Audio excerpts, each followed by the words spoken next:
हाँ भाई, summer vacations enjoy कर रहे हो कि नहीं कर रहे हो, मजे आ रहे हैं कि नहीं आ रहे हैं। ठीक है भाई, आप कहीं भी घूम रहे हो, समर वेकेशन कैसे भी एंजॉय कर रहे हो, लेकिन भैया भूले मत कि अभी आपके बोर्ड्स बाकी हैं मेरे दोस्त। तो भाई इन बोर्ड्स के लिए आप अपनी समर वेकेशन में अगर 1 घंटा भी अपनी अकाउंटेंसी को दे देंगे ना, तो भाई आपकी अकाउंटेंसी स्ट्रांग हो जाएगी और आपको बाद में ज़्यादा प्रॉब्लम नहीं होगी।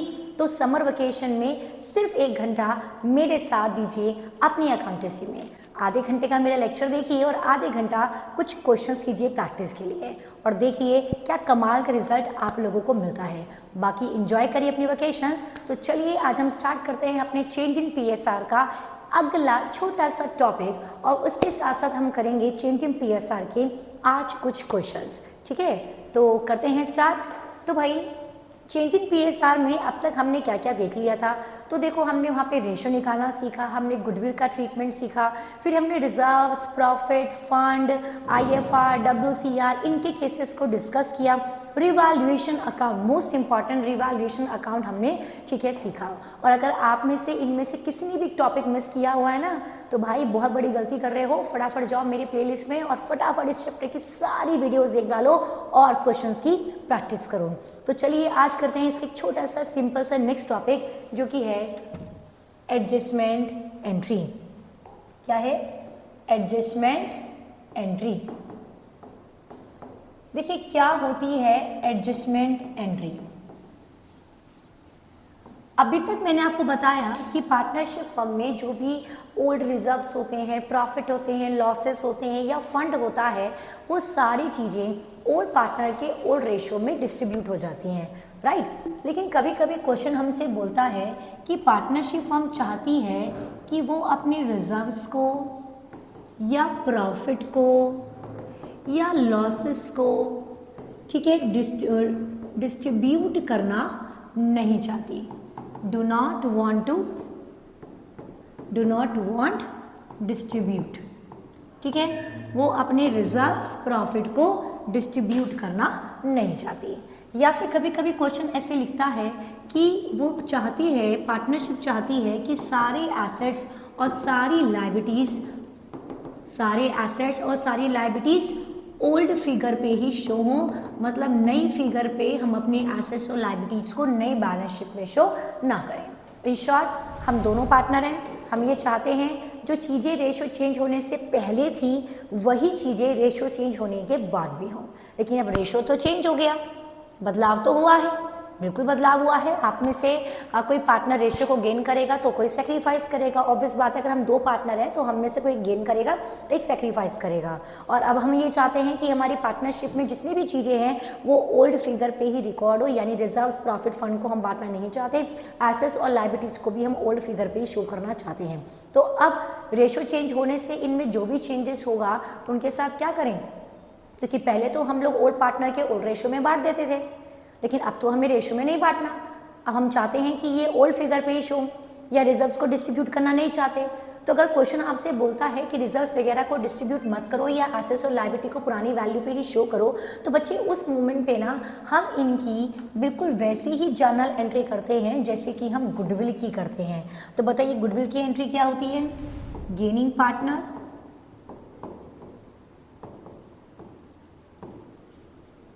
Capital, account debit to sacrificing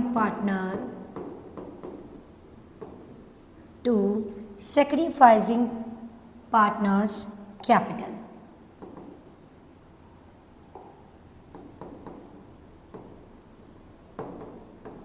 और बांट देंगे गेनिंग और सेक्रीफाइसिंग रेशियो में। बात को समझ में नहीं आई?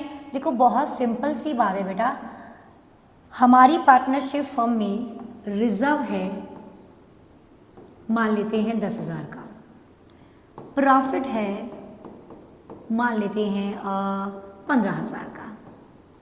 ठीक है, साथ में एडवर्टीजमेंट सस्पेंस है, मान लेते हैं 5,000 का। ठीक है, इसके साथ साथ क्वेश्चन में रीवैल्यूएशन अकाउंट बनाया और उससे रीवैल्यूएशन प्रॉफिट जनरेट हो गया, मान लेते हैं कितने का? 20,000 का। अब क्वेश्चन ने हमसे कहा कि हम इन रिजर्व्स को, ठीक है, या अपने एडवर्टीजमेंट सस्पेंस को या प्रॉफिट एंड लॉस को पार्टनर्स के बीच में डिस्ट्रीब्यूट करना नहीं चाहते। हम इसको वैसे ही आगे कंटिन्यू करेंगे जैसे कि हमारे पहली बैलेंस शीट में लिखा हुआ था। इन शॉर्ट मेरी बैलेंस शीट में जो भी रिजर्व, जो भी प्रॉफिट, जो भी मेंटेन हो रखा है, रेशियो चेंज होने के बाद वो मेंटेन रहे, वो हम पार्टनर्स के बीच में हम बांटना नहीं चाहते। तो उस मोमेंट पे हम क्या करेंगे, देखो बहुत सिंपल है, या तो मैं या तो आप, हम में से एक रेशियो को गेन कर रहा होगा, एक सेक्रीफाइस कर रहा होगा। तो भैया जो पार्टनर रेशियो को सेक्रीफाइस कर रहा होगा वो बोलेगा ठीक है रिजर्व डिस्ट्रीब्यूट नहीं करेंगे, लेकिन जितना मैं अपना रेशियो त्याग रहा हूं उसके इक्विवेलेंट मुझे इन रिजर्व में से, इस प्रॉफिट में से ना हिस्सा दो, ठीक है। तो यहाँ पे गेनिंग पार्टनर रिजर्व प्रॉफिट में से अपने गेनिंग के बराबर सेक्रीफाइसिंग पार्टनर को वो पैसा देगा, सिर्फ उसकी एंट्री करेंगे, और जो भी रिजर्व वगैरह है उन्हें एज इट इज हम बैलेंस शीट में शो करेंगे। तो कैसे,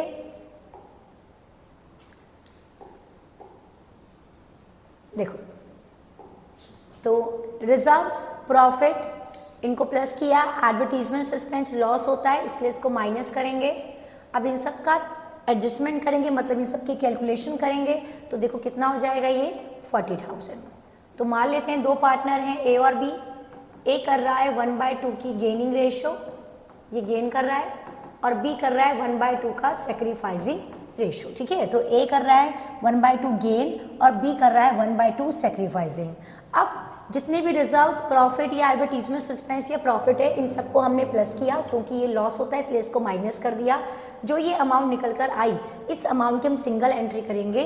कैसे करेंगे, गेनिंग पार्टनर, अब इसमें से गेनिंग पार्टनर कौन है, देखो ए गेन कर रहा है, तो a capital account debit to sacrificing. अब सेक्रीफाइसिंग कौन कर रहा है, देखो बी, तो टू बीस कैपिटल। और अब 40,000 की इस अमाउंट को हम 1/2 के रेशियो में बांट देंगे, जो कि कितनी आ जाएगी 20,000 और 20,000। तो ये हो गया हमारी एडजस्टमेंट एंट्री, इस चैप्टर का सिंपल सा छोटा सा टॉपिक। और इसको और डीपली समझने के लिए चलिए स्टार्ट करते हैं एक सिंपल सा क्वेश्चन। देखिए भैया, तो मैं आपको इस चैप्टर की पूरे 2 क्वेश्चंस कराऊंगी, और ये 2 क्वेश्चंस हमारे एग्जाम में करीब 6 मार्क्स के आते हैं बच्चों। तो 6 मार्क्स अपनी मुट्ठी में पाने के लिए इन क्वेश्चंस की प्रैक्टिस जरूर करो, और फिर भी कोई अगर डाउट है तो भैया मुझे कमेंट करो, ठीक है, मैं करूंगी आपके सारे क्वेश्चंस का सॉल्यूशन। तो क्वेश्चन नंबर 1 देखिए, सबसे पहले हमें क्वेश्चन को ना समझना होता है बेटा, ठीक है। तो सबसे पहले हम क्वेश्चन में देखेंगे कि एक्स एंड वाई दो पार्टनर हैं, इनका रेशियो है 2:1। डिसाइड किया कि अब इनका रेशियो इक्वल हो जाएगा, और हमें इनकी बैलेंस शीट दे रखी है और नीचे कुछ इंफॉर्मेशन दी हुई है, ठीक है। क्वेश्चन ने कहा partner agree that, partner agreed होते हैं revise value are to be recorded in the books, revise value are to be recorded in the books, मतलब कि एसेट्स और लायबिलिटीज की जो भी नई वैल्यू है हम उसको बुक्स में रिकॉर्ड करेंगे। इन शॉर्ट हम इसमें नॉर्मल करेंगे, एडजस्टमेंट एंट्री पास नहीं करेंगे। दे ऑल्सो डिसाइडेड, इन्होंने डिसाइड किया कि हम डिस्ट्रीब्यूट नहीं करेंगे रिजर्व्स को। अब देखो बेटा, क्वेश्चन ने बोल दिया कि हम रिजर्व्स को डिस्ट्रीब्यूट नहीं करेंगे, विच मीन्स रिजर्व को हम सिर्फ गेनिंग और सेक्रीफाइसिंग रेशियो में एडजस्ट करेंगे। उसके बाद हमें जनरल एंट्रीज करनी है, कैपिटल अकाउंट बनाना है और रिवाइज बैलेंस शीट बनानी है। तो फिलहाल अभी जो हम करेंगे वहां पे हम क्या करेंगे, हम सबसे पहले, ठीक है, रिवैल्यूएशन, पीसीए और क्या बनाएंगे, बैलेंस शीट बनाएंगे, ठीक है। तो चलिए, जनरल एंट्री भी कहा है क्वेश्चन ने करने के लिए, वो भी करेंगे, लेकिन उससे पहले हम लोग क्या करेंगे, रिवैल्यूएशन और रिवैल्यूएशन अकाउंट,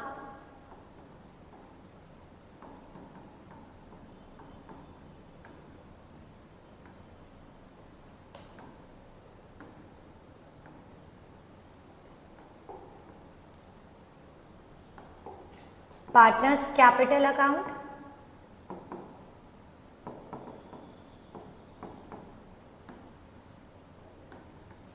अब देखिए पार्टनर्स कैपिटल अकाउंट में कितने पार्टनर्स हैं, ये एक्स वाई जेड 3 पार्टनर हैं। तो हम यहाँ पार्टनर्स कैपिटल अकाउंट में पर्टिकुलर्स और एक्स वाई जेड ऐसे करके 3 कॉलम बनाएंगे, ठीक है। और ऐसे यहाँ करेंगे पर्टिकुलर्स एक्स वाई जेड। ठीक है, और अब इसके नीचे हम क्या बनाएंगे बताओ? इसके नीचे हम बनाएंगे बैलेंस शीट। आज से करीब 2 साल पहले बैलेंस शीट पेपर में आया ही करती थी, मतलब 8 मार्क्स का क्वेश्चन आता था अकाउंटेंसी में। ठीक है, और उस 8 मार्क्स के क्वेश्चन में revaluation, PCA and balance sheet बनानी होती थी। लेकिन पिछले 2 या 3 साल से पैटर्न थोड़ा सा चेंज हो गया है सीबीएसई का। अब सीबीएसई मैक्सिमम 6 मार्क्स का क्वेश्चन देती है, और उन 6 मार्क्स में जो सीबीएसई है या तो वो रिवैल्यूएशन और पीसीए बनाने के लिए बोलती है, या सिर्फ पीसीए और बैलेंस शीट बोलती है, या जस्ट रिवैल्यूएशन पीसीए। मतलब जनरली अगर देखा जाए तो रिवैल्यूएशन और पीसीए बोलती है, बैलेंस शीट बहुत कम बनाने के लिए आती है। ठीक है, पिछले 2 साल से। और कुछ टीचर ऐसे होते हैं जो बच्चों को अब बैलेंस शीट सिखा ही नहीं रहे हैं। उनको लगता है जब सीबीएसई दे ही नहीं रही है तो बिना बात अपना समय बर्बाद करने का क्या ही फायदा। भाई आप मुझे एक बात बताइए, आपने अभी बैलेंस शीट नहीं सीखी, अब आपको बैलेंस शीट का कॉन्सेप्ट क्लियर नहीं हुआ, कुछ टाइम बाद जाके आप किसी इंडस्ट्रीज में काम करेंगे, अगर आपको बैलेंस शीट का कॉन्सेप्ट क्लियर नहीं होगा तो वहाँ पे आपको थ्योरेटिकली प्रॉब्लम आएगी, और जिससे हो सकता है कि वहाँ पे काम करने में परेशानी हो। तो भैया ठीक है, आपके एग्जाम में भले इसके इंपॉर्टेंस थोड़ी सी कम हो, लेकिन जो चीज़ हम फ्यूचर में प्रैक्टिकली करने वाले हैं एटलीस्ट हमें उसका थ्योरेटिकल कॉन्सेप्ट तो आज क्लियर होना ही चाहिए ना। तो भाई मैं तो अपने बच्चों को और आप लोगों को भी, आप भी मेरे बच्चे है ना, तो मैं आप सबको रिवैल्यूएशन, पीसी और बैलेंस शीट तीनों चीज़ सिखाऊंगी, और कसम खाओ तुम भी ये तीनों चीज़ें करोगे ही करोगे। ठीक है, तो यहाँ पर हम रिवैल्यूएशन भी बनाएंगे, पीसीए भी बनाएंगे और बैलेंस शीट भी बनाएंगे, और तीनों की प्रैक्टिस करेंगे। ठीक है, भले एग्जाम में बैलेंस शीट आए या ना आए। ठीक है, देखो तो सबसे पहले यहाँ पर कितने पार्टनर्स हैं भैया? एक्स वाई जेड 3 पार्टनर हैं जिनका ओल्ड रेशो है 2:1। तो देखो एग्जाम में आपको ध्यान रखना है कि वर्किंग नोट भी होना चाहिए। तो इसके नीचे मैंने बना लिया वर्किंग नोट और लिखा एक्स वाई जेड। ठीक है, क्या रेशो था भैया? देखो इनका, तो इनका रेशो था ओल्ड 2:2:1। तो ये लिख लिया मैंने 2/5, 2/5 और 1/5, और इनका न्यू रेशो हो गया इक्वल, यानी कि 1/3, 1/3 और 1/3। और अब मैं निकाल लूंगी इनका सेक्रीफाइसिंग गेनिंग रेशो। बहुत सिंपल है ना, old ratio minus new ratio. अब अगर ओल्ड रेशो में से माइनस किया जाएगा न्यू रेशो, अगर ओल्ड रेशो में से माइनस किया जाएगा न्यू रेशो, आंसर अगर नेगेटिव आता है विच मीन्स वो गेनिंग है, आंसर अगर पॉजिटिव में आता है विच मीन्स कि वो सेक्रीफाइसिंग है। ठीक है, तो फटाफट करते हैं। 15, 6 - 5, ये हो गया 1/15। तो देखो बेटा क्या आ रहा है? प्लस में आ रहा है ना, मतलब ये क्या होगा? सेक्रीफाइसिंग। ठीक है, अब ऐसे इसका निकालते हैं। 15, 3 2 6, 5 1 5, तो 6 - 5 कितना आ गया? 1/15। ये बेटा भी प्लस में आ रहा है, विच मीन्स ये भी क्या होगा? सेक्रीफाइसिंग। ऐसे इसका निकाला 15, 3 - 5। अब देखो ये माइनस में आ रहा है ना, तो इसका मतलब ये क्या होएगा हमारा? गेनिंग। तो यहाँ पे Z कर रहा है रेशो को गेन, और X और Y क्या कर रहे हैं? सेक्रीफाइसिंग। तो भैया देखो इस पूरे टॉपिक में हमें गेनिंग और सेक्रीफाइसिंग रेशो सिर्फ 2 चीज़ों के लिए चाहिए। पहला, गुडविल की जर्नल एंट्री करने के लिए, मतलब गुडविल का ट्रीटमेंट करने के लिए, और दूसरा जब हमें अपने रिजर्व्स वगैरह को डिस्ट्रीब्यूट नहीं करना है। तो बस 2 ट्रीटमेंट के लिए हमें गेनिंग और सेक्रीफाइसिंग चाहिए होता है। तो मैंने क्वेश्चन में देख लिया कि वहाँ पे गुडविल है, इसलिए गेनिंग और सेक्रीफाइसिंग रेशो नहीं मुझे निकालना पड़ेगा, है ना। चलिए आगे बढ़ते हैं क्वेश्चन में। अब क्वेश्चन में हमें दे रखी है बैलेंस शीट। देखो बैलेंस शीट ना हम सबसे लास्ट में देखेंगे। पहले बैलेंस शीट की ऊपर की इन्फॉर्मेशन करेंगे, फिर बैलेंस शीट की नीचे की इन्फॉर्मेशन करेंगे, फिर हम बैलेंस शीट को देखेंगे। तो फिलहाल बैलेंस शीट की जो नीचे इन्फॉर्मेशन है उसमें क्या लिखा हुआ है? देखो लिखा हुआ है stock be valued at ₹70,000। Stock be valued at ₹70,000। याद करो मैंने बताया था आप लोगों को कि जब भी अमाउंट के आगे एट लिखा हुआ होगा, क्या लिखा हुआ होगा? एट लिखा हुआ होगा, समझ जाना क्या लिखा होगा? एट लिखा हुआ होगा, समझ जाना कि ये नई वैल्यू है, तो हमें कंपेयर करना होगा। देखो ऊपर कितना स्टॉक है? 75,000, और नीचे कितना स्टॉक है? 70,000। ऊपर कितना स्टॉक है? 75,000, और नीचे क्या वैल्यू हो गई इसकी? 70,000। तो पहले 75,000 था, अब 70,000 हो गया। 5,000 से हमारा स्टॉक घट गया ना। अब याद कीजिए, अगर हमारा कोई एसेट घट जाता है तो वो रिवैल्यूएशन में कौन सी साइड आता है? Debit side. तो हम लिखेंगे उसे यहाँ पर टू स्टॉक कितना? 5000, ठीक है। अब जो स्टॉक की नई वैल्यू है, नई वैल्यू कितनी है 70,000, तो जितना भी हमारे पास इस वक्त स्टॉक है उसको हम बैलेंस शीट में लिखेंगे एसेट साइड स्टॉक के नाम से, कितना 70,000, ठीक है, कोई दिक्कत। उसके बाद क्वेश्चन ने क्या बोला, सेकेंड इन्फॉर्मेशन, मशीनरी भी डेप्रीशिएट, मशीनरी भी एसेट है और वो डेप्रीशिएट हो रही है, मतलब वो घट रही है कितने परसेंट से, 10% से। तो देखो ऊपर कितनी मशीनरी है, 70,000 की मशीनरी है, 10% घट रही है। बेटा 70,000 का 10% निकालने के लिए क्या करेंगे, उसका एक जीरो हटा दो, यानी कितना हो गया वो 7,000। तो अब रिवैल्यूएशन में जाएगा ये टू मशीनरी 7,000 और 70,000 की मशीनरी थी 7,000 से घट गई, तो भाई मेरे बच्चों कितने की मशीनरी बची है, 70,000 में से 7,000 घट गया, कितनी बची है 63,000, कितनी बची 63,000। क्लियर है। ध्यान रखना एक इंफॉर्मेशन कम से कम दो जगह तो जाएगी ही जाएगी, ठीक है। उसके बाद लिखा हुआ है बिल्डिंग एप्रिशिएट, बेटा एप्रिशिएट का मतलब होता है बढ़ना, बिल्डिंग एप्रिशिएट हो गई है 20% से। तो देखो भाई ऊपर कितने की बिल्डिंग है, ऊपर है 1 लाख की बिल्डिंग, कितने की बिल्डिंग है 1 लाख की बिल्डिंग, और कितने परसेंट से एप्रिशिएट हो गई है 20% से।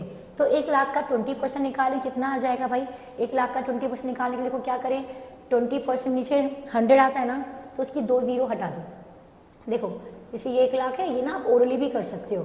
अब आपको इसका 20% निकालना है, तो बहुत सिंपल है, ये 2 जीरो हट गई, ठीक है, यहाँ 3 जीरो, यहाँ 1 जीरो, और कितना आ गया ये 20,000। ऐसे अगर आपको यहाँ पे लिखा हुआ होता 8 लाख, तो कितना जाता है 8 टू जा 16,000, ठीक है। अगर ऐसे लिखा होता है यहाँ पे 30, तो 8 थी जा 24,000, है ना। तो फटाफट हमारी इससे कैलकुलेशन क्या हो जाती है, फटाफट हो जाती है। और ये वाली कैलकुलेशन ना हमें एग्जाम में भी एज सच नहीं दिखानी होती, तो ये वाली कैलकुलेशन फटाफट आप अपना ना ओरली करो और थोड़ा अपनी स्पीड बढ़ाओ, ठीक है। तो अभी बिल्डिंग कितनी एप्रिशिएट हो रही है 20% से, कितने की बिल्डिंग है 1 लाख, तो अभी 1 लाख का 20% कितना आया 20,000। अब क्योंकि बिल्डिंग एसेट है और एसेट हमारा बढ़ रहा है, एसेट हमारा बढ़ रहा है, तो ये रीवैल्यूएशन में कहाँ जाएगा, बाय वाली साइड जाएगा।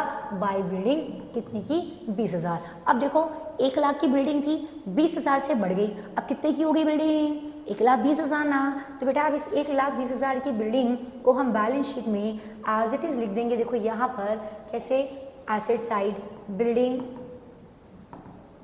1,20,000, ठीक है। अब आगे बढ़ते हैं। अब आगे क्या बोला क्वेश्चन ने, a provision of 10% is to be made on debtor, a provision 10% is to be made on debtor। हमें डेटर पे 10% का प्रोविजन बनाना है, हमें डेटर पे 10% का क्या बनाना है, प्रोविजन। तो डेटर पर बनाना है, देखो कितना डेटर है 50,000 का डेटर है। अब 50,000 का हमें क्या निकालना है 10%, तो देखो क्या करेंगे 2 जीरो हट गया 50,000 में से, और कितना हो गया 500, 500 इंटू 10 कितना हुआ 5,000, है ना। तो 50,000 का 10% निकाला, तो यहाँ पे कितना आ गया, ये 5,000 आ गया। अब बच्चे डेटर पे हम बना रहे हैं प्रोविजन। क्या होता है प्रोविजन, जब भी मुझे कुछ डेटर पे डाउट होता है कि वो मुझे पैसा देंगे कि नहीं देंगे, तो उनके लिए मैं एक अलग से गुल्लक बना लेती हूँ जिसको हम बोलते हैं प्रोविजन। तो ये प्रोविजन से हमारा डेटर कम हो जाता है, इसलिए ये रिवैल्यूएशन में कहाँ जाएगा, डेबिट वाली साइड, किसके नाम से, टू प्रोविजन फॉर डाउटफुल डेब्ट के नाम से, कितना 5,000। और यही जो प्रोविजन है वो हम अपनी बैलेंस शीट में डेटर में से, अपनी बैलेंस शीट में डेटर में से, वे कितने का डेटर था हमारा 50,000 का डेटर था, तो इसी डेटर में से माइनस करके भी लिखेंगे, तो हमारा डेटर कितने का हो जाएगा न्यू बैलेंस शीट में 45,000 का। क्लियर है। उसके बाद क्वेश्चन ने क्या बोला, उसके बाद बोला अ लायबिलिटी, ठीक है, अ लायबिलिटी, कितने की लायबिलिटी है, देखो अ लायबिलिटी ऑफ रुपीज 2,000 की लायबिलिटी, ठीक है, in sundry creditor is not likely to arises. अच्छा देखो कुछ ना कुछ ये सन्ड्री लिखा हुआ है ना, आपने उसको सुंदरी मत बोल देना। मेरी क्लास में एक बच्चा था, ठीक है, नया नया कॉमर्स लिया था उसने, और क्रिएटर के नाम पे आ गया ये सन्ड्री। वो कह रहा है मैम ये सुंदरी क्रिएटर क्या होता है। मैंने कहा भाई तुझे बड़ी सुंदरी पसंद आती है, ये सुंदरी नहीं है भाई, इसको सुंदरी नहीं बोलते, ये क्या है, ये सन्ड्री है, इट इज अ सन्ड्री ना कि सुंदरी, ठीक है। तो सुंदरी को ज़्यादा ध्यान मत दो, अपनी पढ़ाई पे ज़्यादा ध्यान दो, ठीक है। यही सुंदरी तुमको काम आएगी, वो सुंदरी तुमको काम नहीं आएगी, ठीक है। तो देखो यहाँ पर क्या लिखा हुआ है, सन्ड्री क्रिएटर, कितना सन्ड्री क्रिएटर बनाना है अपने को 2,000। अच्छा सॉरी बनाना नहीं है, क्या लिखा हुआ है कि 2,000 का सन्ड्री क्रिएटर है, is not likely to arise. Is not likely to arise का मतलब होता है अब वो नहीं रही, is not likely to arise का मतलब क्या होता है कि वो अब नहीं रही। तो 2000 का जो सन्ड्री क्रेडिटर है ना वो अब नहीं रहा। 2000 का जो सन्ड्री क्रेडिटर है ओहो अब वो नहीं रहा। तो भैया क्रेडिटर एक लायबिलिटी है और 2000 की लायबिलिटी अब नहीं रही। तो भाई जब लायबिलिटी नहीं रही तो क्या करेंगे लायबिलिटी का? बहुत सिंपल है, जब कोई लायबिलिटी नहीं रही तो वो रीवैल्यूएशन अकाउंट में कौन सी साइड आ जाएगी? क्रेडिट वाली साइड, है ना? याद है ना फंडा? एसेट घटता है लायबिलिटी बढ़ती है, लायबिलिटी बढ़ती है तो एसेट घटता है रिवैल्यूएशन में क्रेडिट वाली साइड। तो लायबिलिटी नहीं रही, ठीक है, हमारी लायबिलिटी क्या है भाई? नहीं रही। अब जब लायबिलिटी नहीं रही तो क्या करेंगे इसको रिवैल्यूएशन में? ठीक है, क्रेडिट करेंगे कितने से? 2000 से। और यही हमारी बैलेंस शीट में देखो, ऊपर बैलेंस शीट में लायबिलिटी कितने की है? सुंदरी क्रेडिटर कितने का है? 38,000 का सुंदरी क्रेडिटर है और 2000 से वो नहीं रहा तो कितना बचा हमारा सुंदरी क्रेडिटर? 36,000। कितना बचा? 36,000। तो ये आ गया लायबिलिटी साइड सन्ड्री क्रेडिटर्स। कितना? 38,000 का था, 2000 से निपट गया, कितना बचा भैया? 36,000 बैलेंस शीट में लायबिलिटी साइड। बताओ कितना सिंपल है ना? चलो अब इसके बाद क्या लिखा हुआ है? पार्टनर्स एग्रीड, पार्टनर एग्रीड हुए कि वो सारी वो क्या करेंगे? वो अपनी बुक्स में चीज़ों को रिवाइज वैल्यू पे ही लिखेंगे और वो नहीं चाहते कि उनका रिजर्व डिस्ट्रीब्यूट हो। देखो अगर ये रिजर्व ना, वो रिजर्व के बारे में कुछ नहीं बोलता तो मैं क्या करती? बैलेंस शीट में लायबिलिटी साइड जो रिजर्व है ना वो पीसीए अकाउंट में बाय वाली साइड इनके ओल्ड रेशो में बांट देती, ठीक है। पर उसने कहा रिजर्व को मत बांटो, रिजर्व को मत बांटो। तो उसमें मैं क्या करूंगी? तो जब रिजर्व को नहीं बांटना है तो हम कौन सी एंट्री करेंगे? Gaining partner to sacrificing partner वाली। तो यहाँ पर जो मेरा रिजर्व है, ठीक है, वो कितने का है? 42,000 का है। अब इसको गेनिंग और सेक्रीफाइसिंग में क्या करना पड़ेगा? एडजस्ट करना पड़ेगा। तो अब देखो ये बच्चे ना, अभी मुझे सिखाऊंगी मैं आपको ना, यहाँ पे 99% बच्चे ना गलती करके आते हैं। भाई जब मैं बोर्ड की कॉपी चेक करती हूँ ना, बच्चों ने ना उल्टा पुतला लिखा होता है, एक्स की जगह वाई, वाई की जगह जेड। क्यों? क्योंकि उनको कॉन्सेप्ट ही क्लियर नहीं है। तो ऐसी गलती आप लोगों को नहीं करनी। देखो बहुत सिंपल है। सबसे पहले आप ये क्लैरिटी रखो कि इन तीनों पार्टनर में से रेशो को गेन कौन कर रहा है, ठीक है। तो रेशो गेन कौन कर रहा है? तो भैया मिस्टर जेड है जो रेशो को क्या कर रहे हैं? गेन कर रहे हैं, ठीक है। मिस्टर जेड है, बोले क्या हो गया तुझको? जो मिस्टर जेड है ना वो रेशो को गेन कर रहे हैं। तो देखो जो अब रेशो को गेन करेगा, जो अब रेशो को क्या करेगा? गेन करेगा, वो पार्टनर्स कैपिटल अकाउंट में लिखा जाएगा बाय वाली साइड, बाय जेड कैपिटल, ठीक है। और रेशो को सेक्रीफाइस कौन कर रहा है? एक्स और वाई। तो वो आ जाएगा यहाँ पर 2x कैपिटल, ठीक है। ये बात समझ में आई? जो गेन कर रहा है वो यहाँ बाय, जो सेक्रीफाइस कर रहा है वो यहाँ पर 2। सिंपल। अब बौखलाना नहीं है यहाँ पर, बहुत सिंपल है। अपोजिट रिएक्शन देखेंगे। क्या देखेंगे? अपोजिट रिएक्शन, है ना। आजकल अपोजिट रिएक्शन बहुत ट्रेंड में है, तो यहाँ भी हम अपोजिट रिएक्शन देखेंगे। देखो यहाँ पे जेड जो है वो रेशो को गेन कर रहा था, अब अमाउंट किस में जाएगी? एक्स और वाई में। और यहाँ पे 2x और 2y लिखा हुआ है, ये अमाउंट का लिखेंगे z में। अब अमाउंट कैसे आएगी? देखो रिजर्व को नहीं बांटना है तो ये देखो कितने का रिजर्व था भैया? 42,000 का रिजर्व था। कितने का रिजर्व था? देखो, ठीक है, 42,000 का रिजर्व था। अब बच्चे इस 42,000 के रिजर्व को हम बांट देंगे इनके, ठीक है, गेनिंग और सेक्रीफाइसिंग रेशो में। तो क्या रेशो आया था? देखो इसका 2/15 आया था गेनिंग रेशो, तो 2/15, ठीक है। 2/15 करेंगे इसको, ठीक है। कितना हो जाएगा जरा बताओ मुझे, फटाफट इसको काटो। कितने से कट रहा है? देखो ये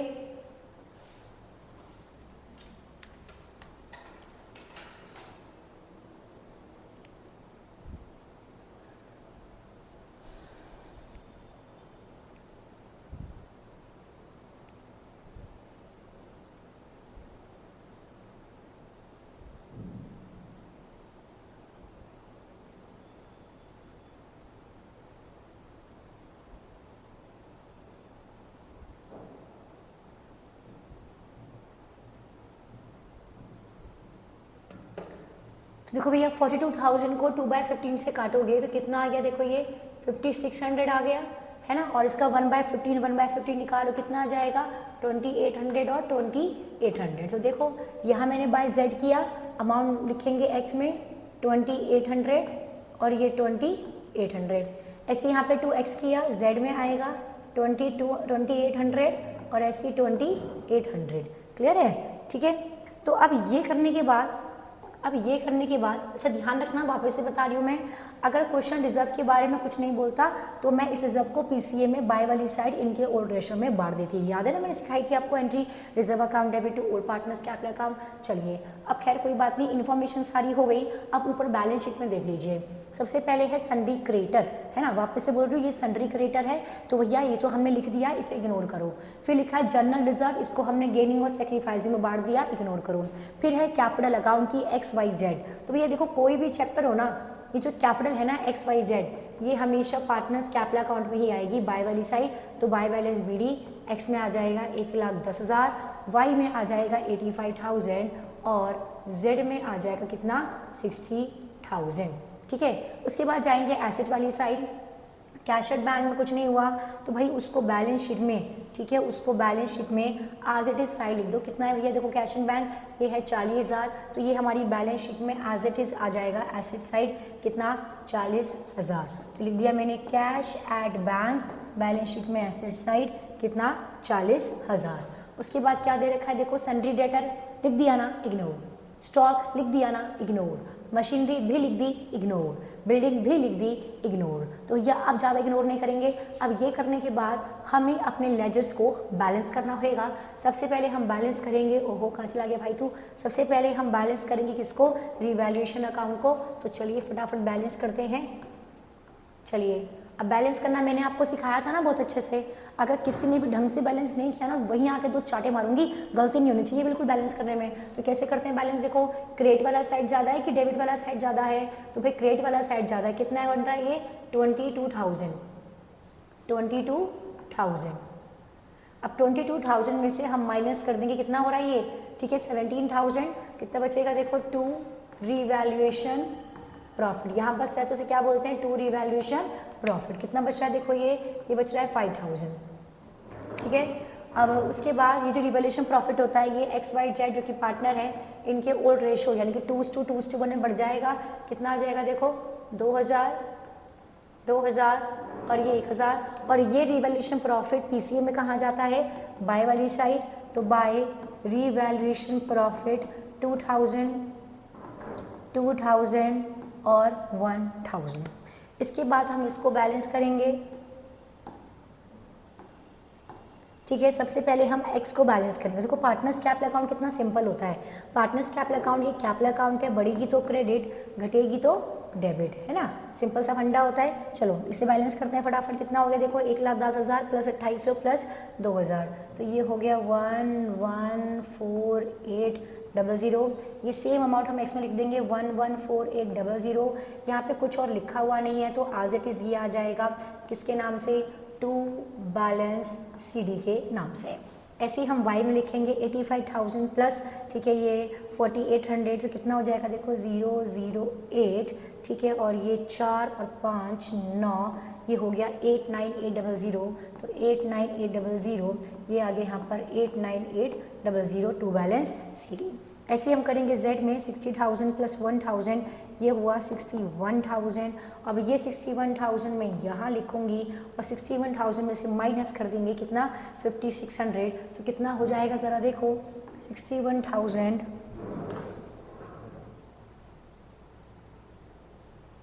55400।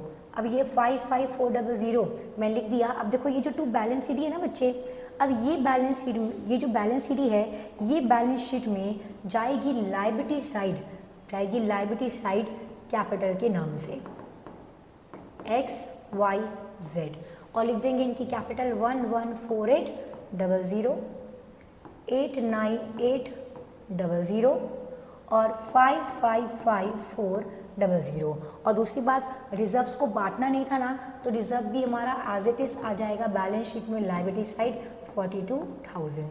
इसके बाद बस कुछ नहीं करना है, अपनी लायबिलिटी और हमारे एसेट ये दोनों मैच होने चाहिए। अगर मैच हो गया तो बधाई हो, 6 मार्क्स आपके हो गए। और अगर ये मैच नहीं हुआ तो बेटा कोई बात नहीं, डिसअपॉइंट नहीं होना है, वापस से प्रैक्टिस कर, ठीक है, वापस से अपनी किताब उठा, पेन उठा और अच्छे से ईमानदारी से लगन के साथ दोबारा से क्वेश्चन कर और तू ये बैलेंस शीट जरूर मैच कर लेगा। तो चलिए मिलते हैं अब अगली वीडियो में, जहाँ मैं सिखाऊंगी आपका इसी चैप्टर का एक अगला सा सिंपल सा छोटा सा मोटा सा एक बहुत कमाल का क्वेश्चन। तब तक के लिए गुड बाय। और हाँ, अगर आपको ये वीडियो अच्छी लगी हो तो लाइक सब्सक्राइब करना बिल्कुल मत भूलें। और हाँ भैया, अपने दोस्तों को शेयर ज़रूर कीजिएगा। Bye bye.